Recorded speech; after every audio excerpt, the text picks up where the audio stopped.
Office রুমে বসে আছে বিজয়। তার পাশে বসে আছে এক সুন্দরী মেয়ে। মেয়েটির নাম ছিল আমেনা। দুজন দুজনের দিকে অপলক দৃষ্টিতে তাকিয়ে আছে। আমেনা বলল, আজ আমি তোমার সাথে থেকে যাব, আমি আজ রাতে বাড়িতে যাব না। এই কথা শুনে বিজয় ভাবতে লাগলো, মেয়েটা আবার পাগলামি করা শুরু করেছে। বিজয় বলল, তুমি যদি তোমার বাড়ি ফিরে না যাও তাহলে কাল বাড়ি ফিরে গিয়ে কি জবাব দেবে? আমেনা বলল, আমি একটা কিছু বলে দেব, কিন্তু আমি আজ তোমার সাথেই থাকবো। বিজয় আমেনাকে বোঝাতে লাগলো, কিন্তু আমেনা কিছুতে বিজয়ের কথা শুনছে না। আমেনার বায়না ধরেছে সে থাকবেই। আপনাদের বলে রাখি, ওদের ভেতরে রয়েছে পরকীয়া সম্পর্ক। বিজয় বিয়ে করেছে, বিজয়ের একটি সুন্দর স্ত্রী আছে। এদিকে আমেনার স্বামী বিদেশ থাকার কারণে আমেনা প্রায় বিজয়ের সাথে রাত কাটায়। বিজয় বলল, তুমি একবার বোঝার চেষ্টা করো, আমি যদি আজ বাড়িতে না যাই তাহলে অনেক ঝামেলা হয়ে যাবে। আমার স্ত্রী আমাকে সন্দেহ করবে যে কারোর সাথে আমার সম্পর্ক রয়েছে। আমেনা বলল, আমি তোমার জন্য আমার সংসার নষ্ট করে দিচ্ছি, আর তুমি আমার জন্য একটা রাত দিতে পারবে না? বিজয় বলল, তুমি আমার একটা জিনিস বোঝার চেষ্টা করো। আমেনা বলল, আমি বুঝে গেছি, তুমি শুধু শুধু আমার সাথে টাইম পাস করতে চাচ্ছ।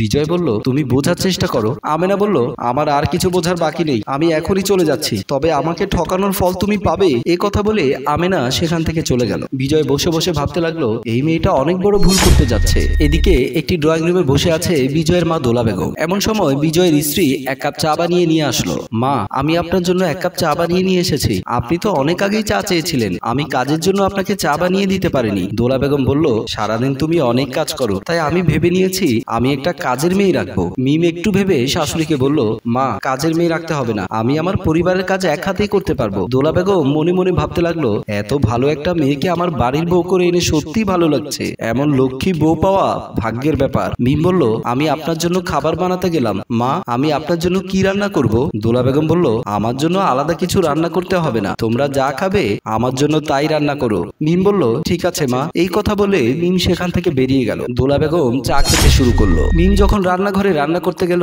তখন তার ফোনে একটা ফোন আসলো। মিম ফোনটি হাতে নিয়ে দেখলো অপরিচিত নাম্বার। অপরিচিত নাম্বার বলে মিম ফোনটি কেটে দিল। কেটে দেওয়ার পর আবার ফোন আসলো। মিম ফোন রিসিভ করলো। মিম ফোন রিসিভ করার সাথে সাথেই অপর প্রান্ত থেকে আমিনা বলল, তুমি তোমার স্বামীকে ছেড়ে দাও। মিম এই কথা শুনে ভাবতে লাগলো, এমন কথা কে বলতে পারে? মিম বলল, দেখুন, এসব বিষয় নিয়ে আপনি আমার সাথে মজা করবেন না। আমেনা বলল, আমি মজা করছি না, আপনার স্বামীর সাথে আমার 2 বছরের সম্পর্ক রয়েছে। এই কথা শুনে মিম অবাক হয়ে যায়। আমেনা বলল, আমি আমার স্বামীকে তালাক দিয়ে আপনার স্বামীকে বিয়ে করব। মিম এসব কথা মেনে নিতে পারলো না, তাই ফোন লাইন কেটে দিল। আমেনা মনে মনে বলতে লাগলো, আমি বিজয়কে ছাড়বো না। রাতের বেলা বিজয় বাড়ি আসলো। বাড়ি এসে দেখতে পেল মিম বিছানার উপরে বসে আছে মন খারাপ করে। বিজয় একটু চমকে উঠলো, কারণ এর আগে বিজয় কখনো মিমকে মন খারাপ করে থাকতে দেখেনি। শত কষ্টের মধ্যেও যে মেয়েটার মুখে হাস্যোজ্জ্বল থাকতো, সেই মেয়েটার মুখটা এত মলিন কি করে হলো?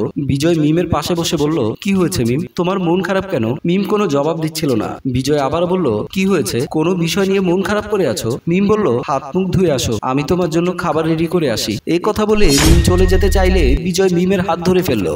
বলল, তোমার কি হয়েছে, আমাকে বলো, আমি তোমার হাত ছাড়বো না। মিম কোনো কথা না বলে বিজয়ের হাত ছাড়িয়ে নিয়ে ঘর থেকে বের হয়ে গেল। বিজয় ভেবে পাচ্ছে না মিমের কি হলো, কেন তার সুন্দরী বউয়ের মন খারাপ। এদিকে একটি ড্রয়িং রুমে বসে আছে আমেনা ও মোমেন সাহেব। মোমেন সাহেব হচ্ছে বাজে স্বভাবের লোক, মানুষের ক্ষতি ছাড়া কখনো ভালো করেনি মোমেন সাহেব। আমেনা বলল, আমি অনেক চেষ্টা করে যাচ্ছি, কিন্তু কিছুতে বসে আনতে পারছি না। মোমেন সাহেব একটা অট্টহাসি দিয়ে বলতে লাগলো, তুই আমার মেয়ে, না পারার মতো কোনো কাজ, কোনো কথা তুই বলতে পারিস না। বিজয়কে কোনোভাবে ফাঁসিয়ে তার কাছ থেকে 20 লক্ষ টাকা আদায় করতে হবে। আসলে এদের বাবা মেয়ের বিজনেস ছিল মানুষকে ঠকিয়ে টাকা পয়সা আদায় করা। মোমেন সাহেব বলল, এবার বিজয়কে ফোন কর। আমেনা ফোনটি হাতে নিয়ে বিজয়কে ফোন করলো। বিজয় তখন বিছানার উপর বসা ছিল। এমন সময় বিজয়ের ফোনে একটি ফোন আসলো। ফোন রিসিভ করে বিজয় বলল, আবার কেন ফোন করেছো? আমেনা বলল, কাল দিনের ভেতরে আমাকে 10 লক্ষ টাকা দিতে হবে। এবার বিজয় বিপদে পড়ে গেল, কি করবে বুঝতে পারছে না। আমেনা বলল, আমার কথা মনে রেখো, দিনে কিন্তু 10 লক্ষ টাকা দিতেই হবে। এই বলে আমিনা ফোনটা কেটে দিল। বিজয় মাথায় হাত দিয়ে বসে রইল। পরের দিন বিকেল বেলা আমেনা ও মোমেন সাহেব বসে আছে। এমন সময় বিজয় সেখানে আসলো। বিজয়কে দেখে আমেনা বলল, খালি হাতে এসেছো কেন? আমি তোমাকে বলেছি টাকা নিয়ে আসতে, আমি তোমাকে খালি হাতে আসতে বলিনি। বিজয় বলল, আমার স্ত্রী তোমার জন্য টাকা নিয়ে আসছে। মোমেন সাহেব বলল, আমার সাথে চালাকি করার চেষ্টা করো না, যদি কোন রকম চালাকি করো তাহলে তোমার অবস্থা খারাপ করে দেব। এমন সময় পুলিশ নিয়ে হাজির হলো বিজয়ের স্ত্রী মিম। পুলিশকে দেখে আমেনা মোমেন সাহেব চমকে উঠলো। মোমেন সাহেব বলল, আমার বাড়িতে পুলিশ কেন? মিম বলল, আমার স্বামীকে ফাঁসিয়ে টাকা কামাই করতে চেয়েছিলেন, তার জন্য আমাকে পুলিশের সাহায্য নিতে হলো। মোমেন সাহেব বলল, তোমার স্বামী আমিনার সাথে ভালোবাসার নাটক করেছে। মিম বলল, আমার স্বামী তার অন্যায় শাস্তি উনি পাবে। তারপর পুলিশ অফিসার মোমেন ও আমিনাকে ধরে নিয়ে গেল। মিম বিজয়কে বলল, আমার সাথে এত ভালোবাসার নাটক না করলেও পারতে। বিজয় মাথা নিচু করে বলল, আমি ভুল করে ফেলেছি, আমাকে তুমি মাফ করে দাও। মিম বলল, মাফ তোমাকে করে দেব, কিন্তু আমার মনে তোমাকে কোনোদিনও জায়গা দেব না। এই কথা বলে মিম সেখান থেকে চলে গেল। বিজয় মাথা নিচু করে দাঁড়িয়ে রইল। সম্মানিত ভিউয়ার, গল্পটি আপনাদের কেমন লেগেছে? যদি ভালো লেগে থাকে লাইক, কমেন্ট ও শেয়ার করে আমাদের পাশেই থাকুন। ধন্যবাদ।